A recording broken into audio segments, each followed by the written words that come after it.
Okay, well, welcome everybody. We had a little technical difficulties here, the Gen X and me. I'm Melissa Sage-Bollenbach, and I'm here with my ladies. We're kicking off a ladies' night for the White Sox 2026 season, which is crazy. It's our 27th episode. I'm so excited. I have Kristina Airdo, Filippo and Allie Wesel here with me tonight.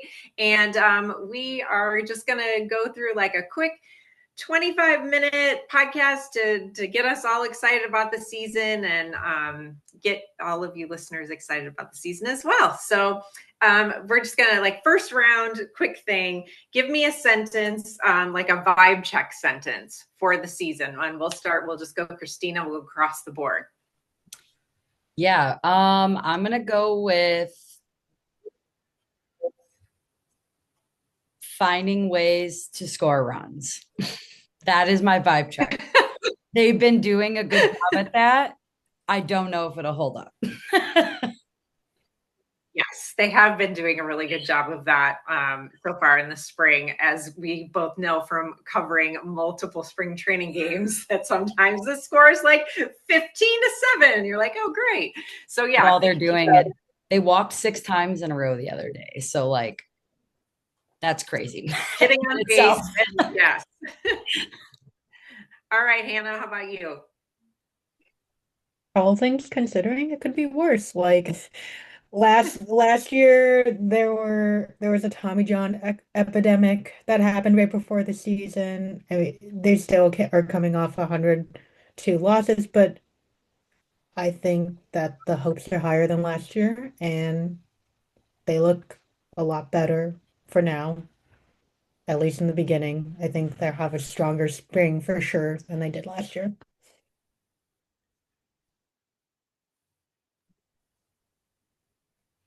Okay.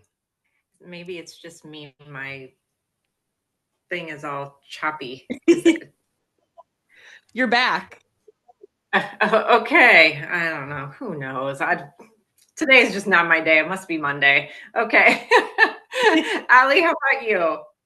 Hannah and I were at Media Day preview last week, and there was a handful of signs around that said "feel the momentum," which I feel like is going to be the mantra this year, seemingly. And I think that's kind of like where I fall in terms of just like continuing the momentum. The end of last season was really great in terms of like letting the kids play and really like kind of embracing this young core that is developing and will continue to develop. And I think like in terms of like we're still going to be bad. That's the vibe that I have, but like in the fun way in which these are young guys who are kind of finding their place in the league. And so I hope to just continue to build off of that. Yeah, mine is like almost like in sync with yours, because I have like a messy and sneaky vibe. Like it's gonna be messy. Like it's gonna be all over. It's gonna be streaky. It's gonna be, but it's also like they could be sneaky, like get us, really excited, because they could end up kind of like sneaky good. So it's kind of, to me, that's fun. Like, I mean, yeah, obviously you could win 110 games. You'd be like, yeah, super fun. But like, if it's like a roller coaster along the way, I don't know. I kind of like roller coasters. How about you guys? Yeah, I was thinking the same thing, and I don't want to jump too far ahead, but like with regards to bold predictions and everything, like I feel like there is a world where we might not be that bad. So, I mean, not like great by any means, but like maybe not even good, but definitely not that bad. I was gonna say, yeah, like my bold prediction being this whole like, we might not be that bad. Like this is maybe like really far out there, but like I would not be surprised if come like late August we're like still not far from a wild card spot. Like there's still like a tiny bit of hope of like, oh, we could sneak in kind of thing. Where like ultimately we won't, but at least we're like closer than we've been in the last 5 years kind like of we vibe. can be delusional about it for like 2 weeks before we're officially eliminated. Exactly. Yeah, that'll be a fun time. Yeah. Won't be eliminated by June 1st kind of thing. Yeah, exactly. Okay, so what is the most important thing to watch then in April to like kick us all off? Like what do we think? For me, I was thinking like, what is the vibe of the team? Like Allie, you were just talking about the momentum. Like, are we still positive? Like, is the dugout vibe still kind of like good and like where everyone's kind of feeling that and it's infectious? And like, then also as we progress through April and everything, like, are we starting to get maybe more consistent? Are we losing a ton of one-run games kind of situation where like we suffered through that last year? And then I think the only other thing is like who in the bullpen is going to step up while Wesel is out with Tommy John's. Yeah, those are all big ones. A lot of big things happening in April for us. Too many things for Kyle. Yeah, I think for me, it's pitching.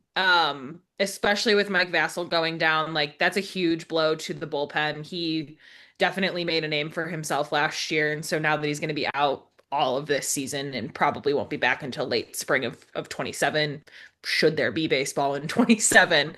I think that's going to be the big stressing point. Spring training has seemingly proved that they can, draw walks and put the ball in play and kind of do those things. And like, we saw some even prospects like Sam Antonacci for Team Italy, like just absolutely raking. So yeah, and I think the other key piece, like as we're getting into more like late April, is how Kyle Teel returns. Cause again, like a dude that was hitting pretty well in the WBC, and I'd like to see just like how that transition goes, given that Corey Lee will not be on the opening day roster and Reese McGuire will be. So an interesting vibe. I Like, think lost Melissa, so I'm just gonna say Hannah. I don't want I to think we lost her for a shocking. second. I think the most important thing to watch is the center field battle. Brooks Baldwin and Luis Angel Acuna battling it out for the starting role. I think that's really important with Baldwin being okay as a bench player, but still, I mean, not what you'd expect from a starting center fielder. Kind of similar performance from Acuna last year, a little bit worse, but how both of them play and who gets the starting role, or if neither of them get the starting role, that will determine how much Braden Montgomery's fast tracked. So I'm really curious to see how that works. I think I'm Jinx. This is trying to tell me that I shouldn't host this. I should cast. Just keep disappearing. For me, I think I need clarity. Like I need clarity on who is actually like who is the real deal and who is not the real deal. So that's kind of where I'm at.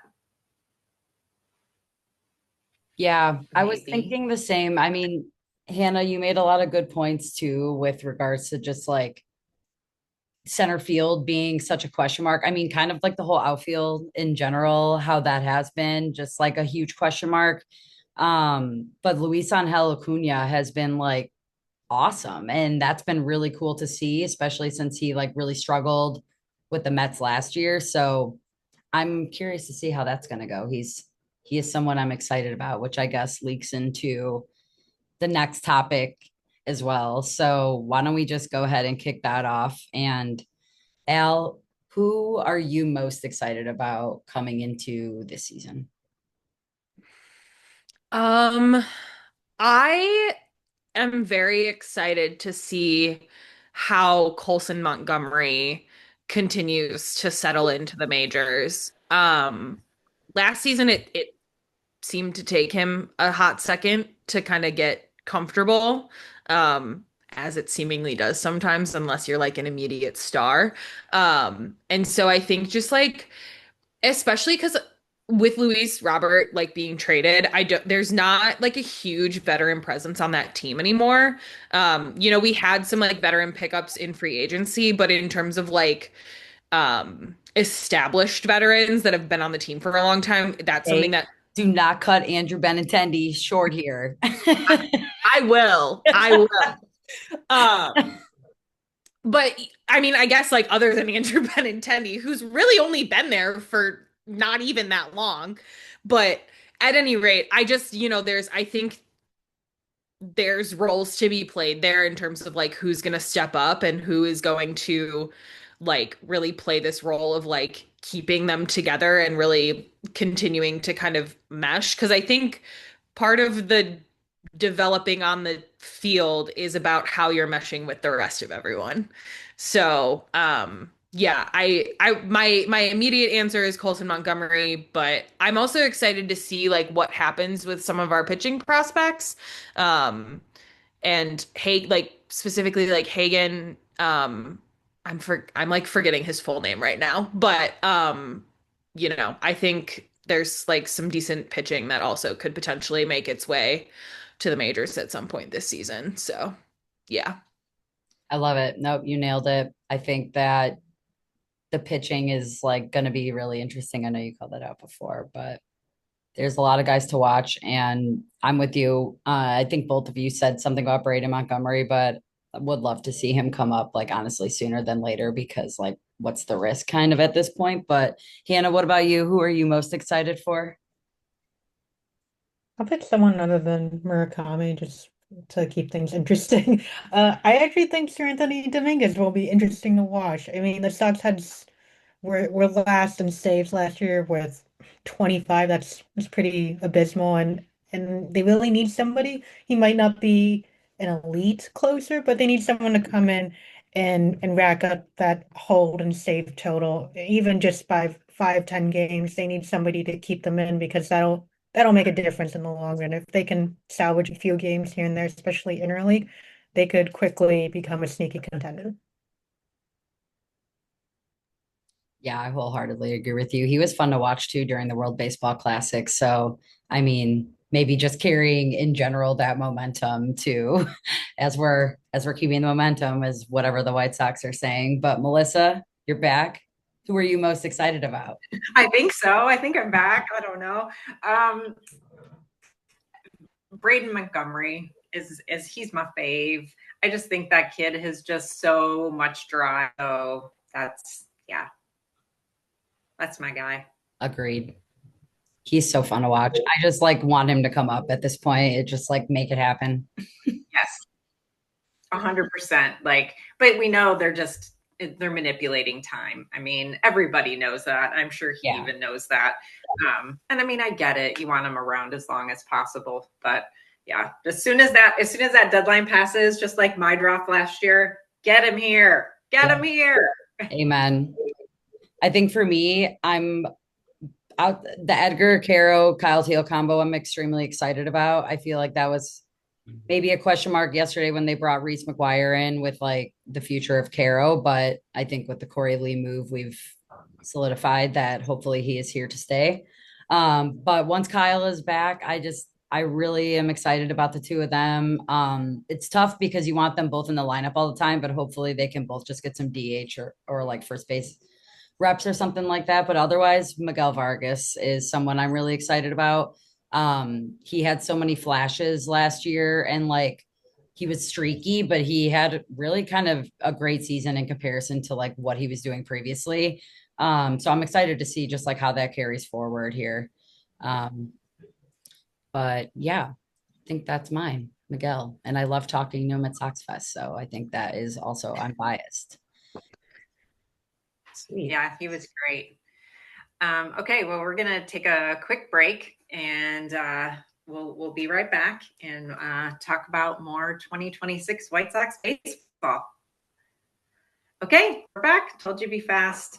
Let's see. What do we want to talk about? Do you want that could matter in the long term? Like, what is something that could happen? Did we already talk about that and I missed it because I was gone? No, I don't think we did, but I don't know what you just said. So what was the question? You cut out right as you were saying that. The next I had on my list was bold prediction, but Hannah, feel free to jump in. No, we can go with bold prediction. Cool. You want to start it? What's your bold prediction? this is probably not so bold, as bold as I thought it was when I was writing it down. I think that maybe they will be close to 500 at the deadline, but they won't trade. They won't buy at the deadline, and Mm. then that's how they'll fall out of contention. But I think they'll actually keep it relatively close because I was looking at the Central and it can get a really close. I don't see one team, maybe the Tigers having an edge, but I could see four of the five Central teams beating each other up significantly. Yeah, I would have to agree with you. I think too, like I talked a little bit about like I think, we've all kind of alluded to like they could be sneaky good. Like again, I think yeah, we're having a real conversation trade deadline through like the middle of August about like where are we at in terms of contention and like could we sneak into a wild card? I think especially with the expanded playoffs and the ability to like 500 teams have been sneaking in over the last couple of seasons, and so I don't think it's out of the realm of possibility. I just lost my train of thought. So Tina, you should go. Gotta love when that happens. It is certainly Monday. I have two. I mean, I don't know. I don't think this is that bold, but I feel like they can win 75 or more games.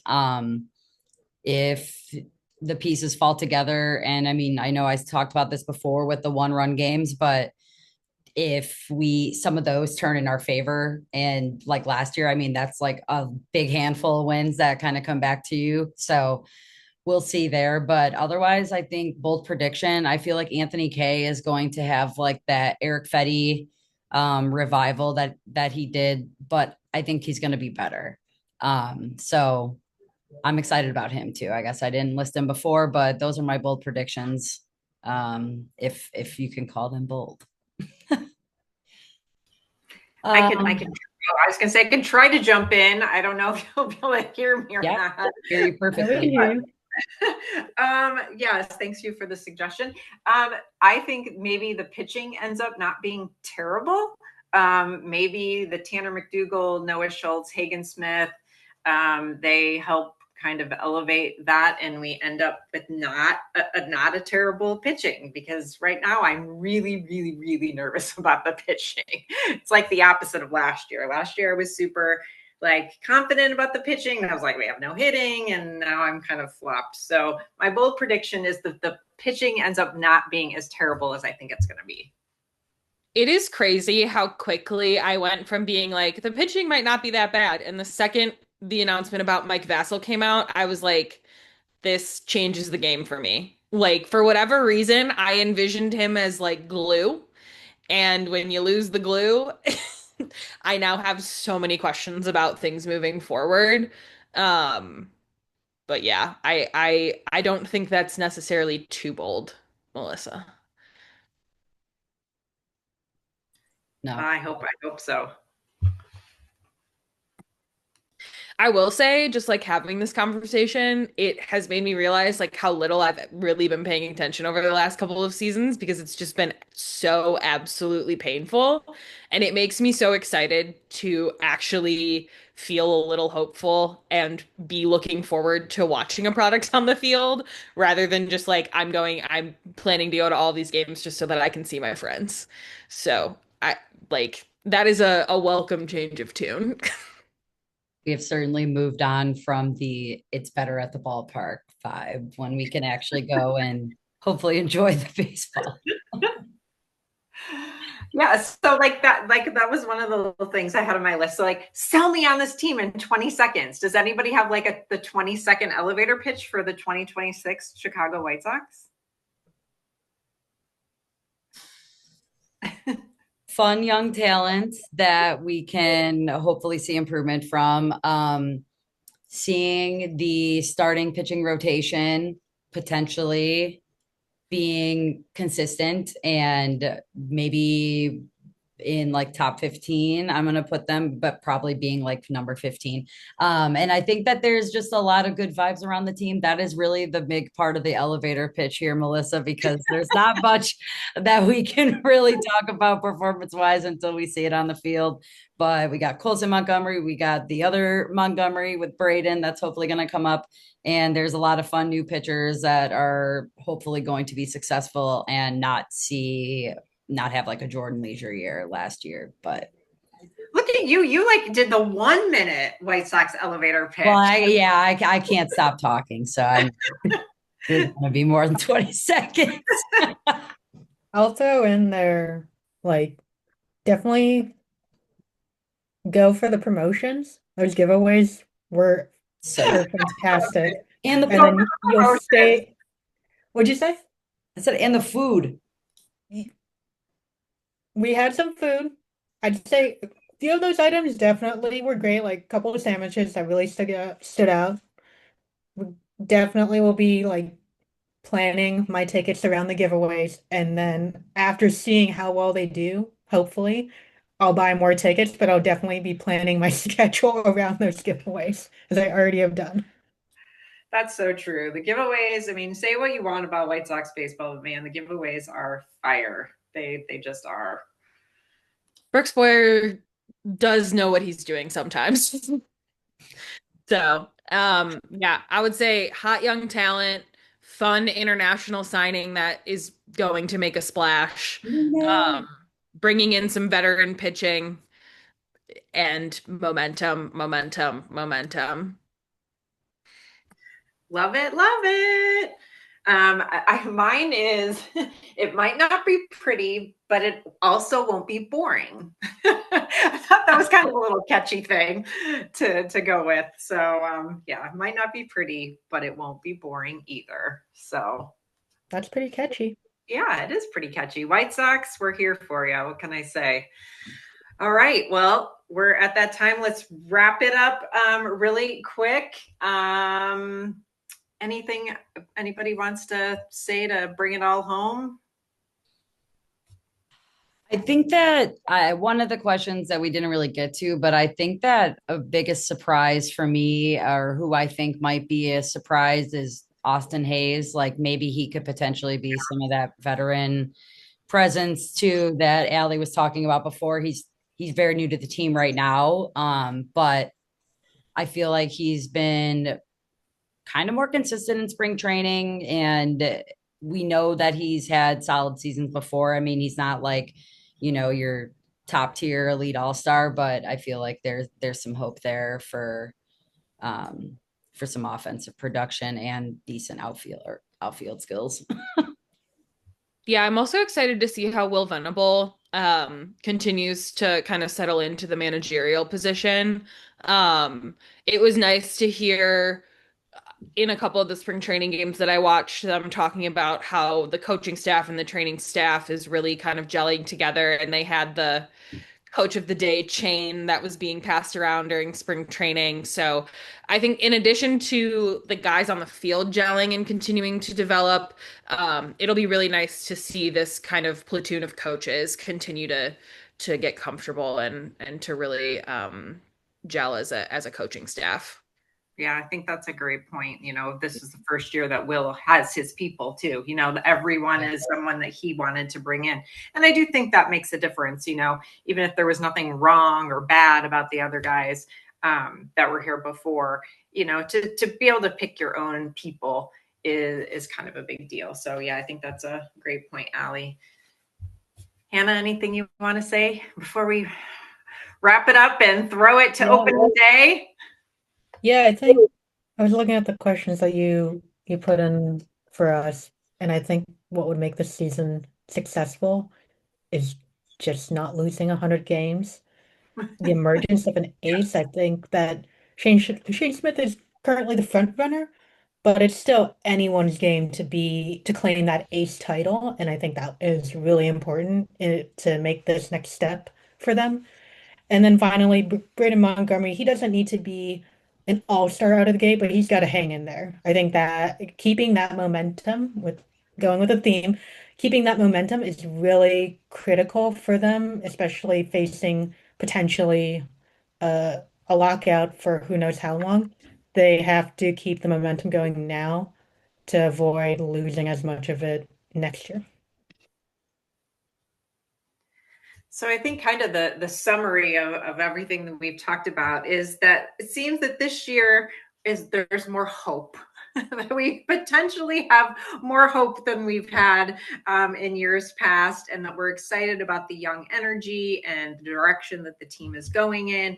We have amazing food, we have amazing giveaways. So definitely, hopefully people will tune back in and give these young guys a real chance, and fans will come to the park and cheer them on because they are a really easy group to root for. I think that, those of us that had the opportunity to meet them at Sox Fest and everything, that they are such a likable, really easy group of guys that you just want to succeed. So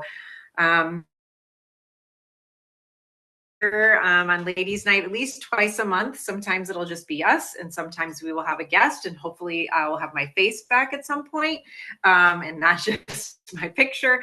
But thank you so much for listening, and we will see you in a few weeks. See you in Milwaukee.